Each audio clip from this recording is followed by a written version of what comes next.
Hey ladies and gents, it says to us here with the review of the Golden Axe Death Adder Storm Collectibles action figure for ages 17 plus. And I'm here with my bosom buddy, Super Dad. Bosom buddy and bosom expert. Hey ladies and gents, it's Super Dad too. And as I said, we're going to review this figure. And all the reviews we're going to be doing like this, we are basically looking for Mythic Legions compatibility. So we'll be posting this one. If it doesn't meet the criteria of being compatible with Mythic Legions, we ain't doing it. Or as Super Dad likes to say it with the phrase that he coined, compatibility.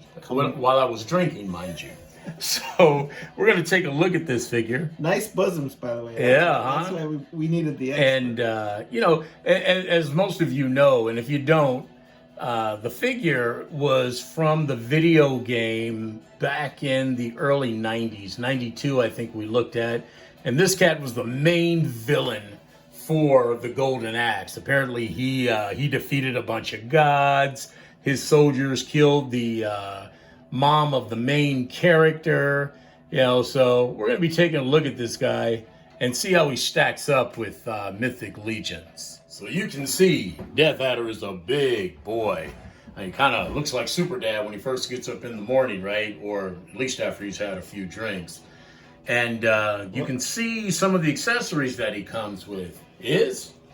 First off, I want to say he's soft and squishy like Super Dad. Yeah, so he's got that, yeah, exactly. He's got that texturized stuff, no elbow joints, no knee joints.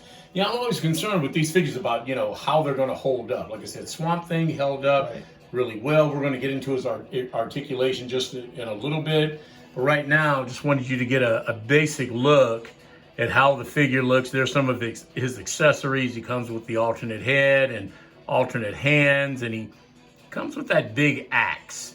So, and it's soft, pliable skin, so you don't see the joints in the elbows like you do with most of the harder plastic figures. Right. I'm guessing he's got some sort of skeleton on the inside, because otherwise we wouldn't be able to move him and articulate him. I imagine it'd be pretty much like the figures you see with the joints on the outside. It's just covered with whatever material that is. Right. But I gotta say, he's pretty badass.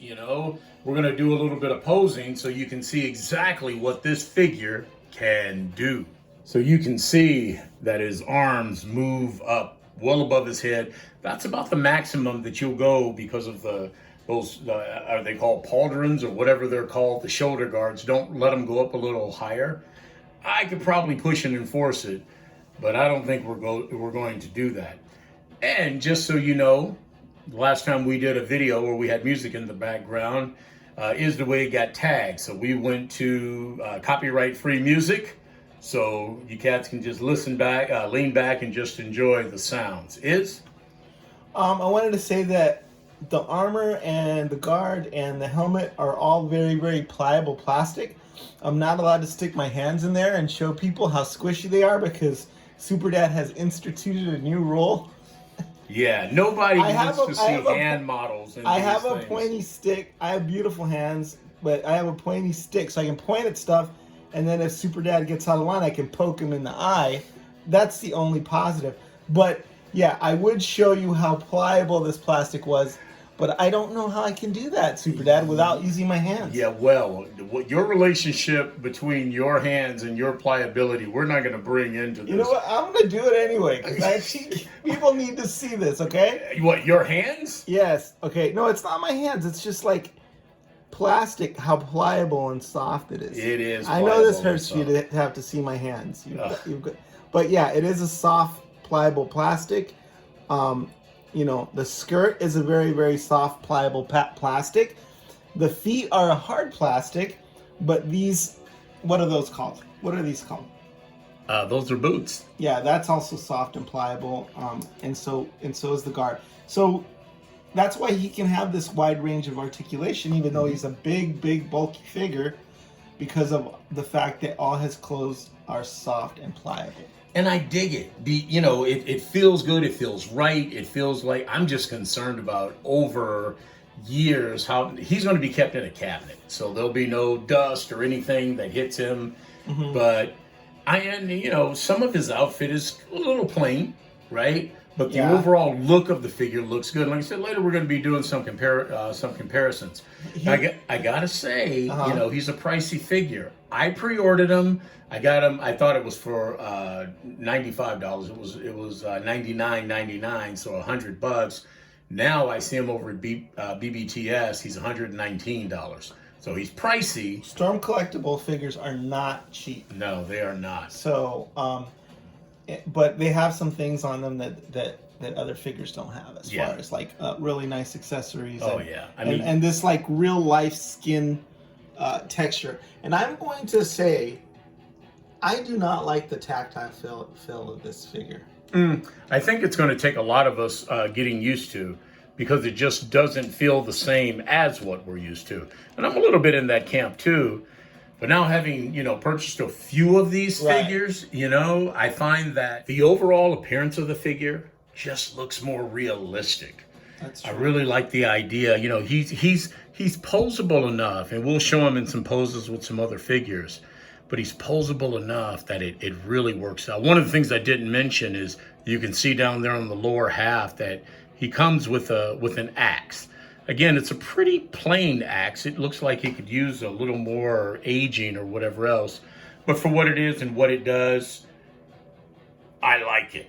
He can't be an axe battler without an axe. I got a tiny little nit to pick here.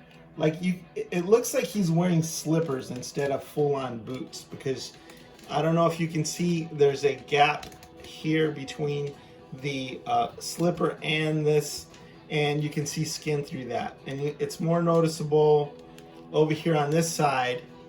See when when his boot. I do see it. Yeah, I do see it, and you can. So that's another thing that maybe they should have painted that red as well to give it sort of that seamless look. That's fair enough. That is a fair observation. Right, because when you pay $100 for a figure, you're really looking for basically perfection. Yeah, it's true. Yeah, it's very true. And unfortunately, though, I've had that kind of luck with a lot of the figures. Mm-hmm. They're just not always perfect. But again, I got to say, I'm digging this figure for posing. We're going to see how he stands up. But while we're here, I just want to show a little bit about the alternate head and the alternate hands. So here we have it with some of our Crusader Mythic Legion figures. The Templar Knights. The Templar Knights. And I love the contrast. I mean, this is kind of a red, devilish type figure. The Crusaders clearly are going to be outmatched with this. But yeah, I'm liking it. It may not go with every Mythic Legion figure, but I figure with the Templars and the Barbarian type figures, I don't know about the actual Knight figures, but I don't really collect a lot of them. But I'm digging the figure. They go super well with the Templars, because they also have a similar color scheme. Right. Simpler color scheme. And I got to tell you, I mean, it works for Mythic Legions because they have armor. Yep, one just kind of fell off. So with the armor, like I just said, it's a little more forgivable, and it works a little better for the joints. I love the idea. I know you said that you're not crazy about the texture, but the musculature, the way actually when you bend the arms, it makes the bicep bulge. That is what Storm Collectibles is to me. Maybe it makes me uncomfortable because it feels like real skin, like I'm actually touching a muscular man. And then, I don't know. Maybe I just can't handle that on some level. Well, sometimes you touch me. I don't understand what the problem is. It's all love. It's all love in the neighborhood. What am I saying there? What are we talking about? I don't know what you're talking about. Let's take a look at this with... go ahead. What happens in your dreams doesn't count. You're not kidding. That's not canon. No, we call that a nightmare. But here we have it where you can see the figure a little closer with the Mythic Legion figures. I am digging this figure a lot. Yeah. Like I said, the different expressions that he has, certainly this is an awesome villain for them. You know, I don't pay much attention to canon in any of the lines. For me, it's just what goes well together. And it's compatible, 100%. And it's compatible, 100%. All right, we're going to take a look at it with at least one more Mythic Legions figure. And then we'll kind of close this one out. But not before we get a chance to take a look at them with one more figure. So here's Death Adder with, what's the name of the figure here? Bulfar the Tower. Bulfar the Tower. And you can see they're in comparable size, though Axe Battler is a little larger, but just a smidge. And it works really well because, again, you really get a chance to see, while Bulfar's arms look really good, look at the realism in that Axe Battler, the way his muscles move. That's true. I mean, he took the really, really good steroids. Yeah. Yeah. You know, I mean, but that's not to in any way minimize the other guy. I mean, he looks good. I mean, but here you just see the comparison. It may actually kind of knock against just a bit of the compatibility because, well, you know, when you see the joints and everything, it kind of takes you out of it a little bit. So, but you know what? I still like it. I'm used to seeing joints. So when they're not there, it seems a little weird for some reason. But I think they're very, very compatible. I think this figure makes that ogre scaled giant, which we got for Mythic Legions, both out of the tower, easy for you to say, look really good, because that was a $45 figure and this is over $100. Right. And then you get to see the difference with the all the intricacy when it comes to the paint detail and all of that, and the faux fur and everything. So it's a testament to Mythic Legions that they can stand up right next to one of these figures and look every bit as cool and every bit as imposing, I think. Well, you know what? I think I agree, except in some areas. In some areas, it kind of takes me out of it to see, you know, the joints and whatnot. But at the same token, when you look at the armor and how good, like you said, the fur looks and everything else, I mean, going forward, if I could get all my figures like the Axe Death Adder here, I probably want to go that route, depending on how well the material stands up. So I just don't see them as compatible as you do. Separate shelf then. Yeah. But you know what? When we put these up there with the Mythic Legions Templar, just because the Templars have a more basic color scheme, right? Then they really did fit. Maybe this one doesn't fit quite as well. Yeah, no, I think he definitely fits better with the Templars than this one. And, you know, again, I think a lot of it goes with the color schemes, the very simple color scheme of the Death Adder versus all the intricacies of the armor on Mythic Legions. What do you think of the anatomy as far as realistic proportions? Obviously, he seems a bit thick to me for somebody who's that ripped. Well, I think he's supposed to be a kind of a god-like figure. Okay, that makes sense. Yeah, so, you know, he supposedly killed gods and whatnot earlier on. So the more, I think the more musculature. I mean, if you look at the arms, I actually think Mythic Legion's arms are bigger, just because of the way the sculpt is. But the torso itself, I think the Death Adder has a larger torso. Right, and the other thing that I would say is a little bit more paint on that golden axe would have been good. Oh, definitely. Some weathering, I totally some agree. nicks, some wash, I mean, just to make it look more realistic. Right. No, I definitely agree that when you look at that axe could stand to use a bit more weathering, like I said, maybe a few nicks and whatnot in the blade. But I mean, other than that, I do like the figure. I really like the figure. I just think that he's a little more compatible with, sorry about moving the camera around like that, with the Templars more so than this figure. Yeah.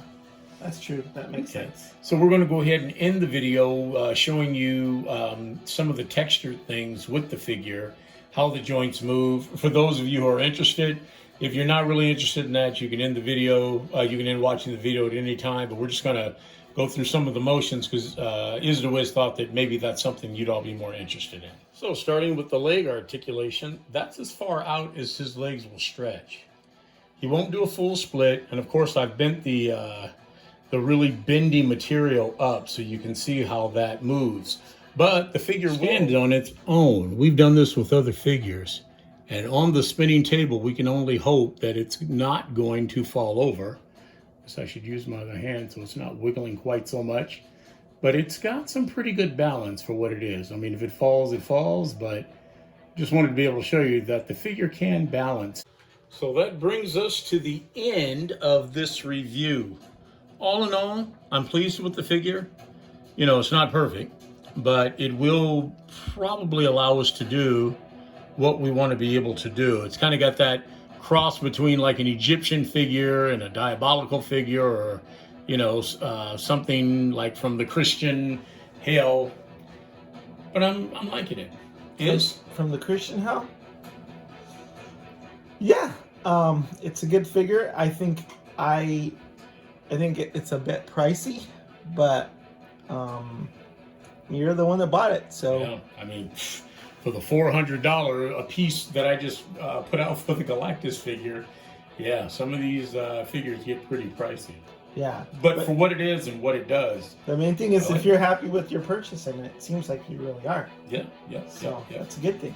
And begs the question, though, if there's a death adder, doesn't it stand to reason that there should be a death subtractor? No, it should be a life subtractor and a death adder. I got it. All right. Sorry about the dad joke. Isdawiz signing out. Super Dad 2. See you in the funny papers.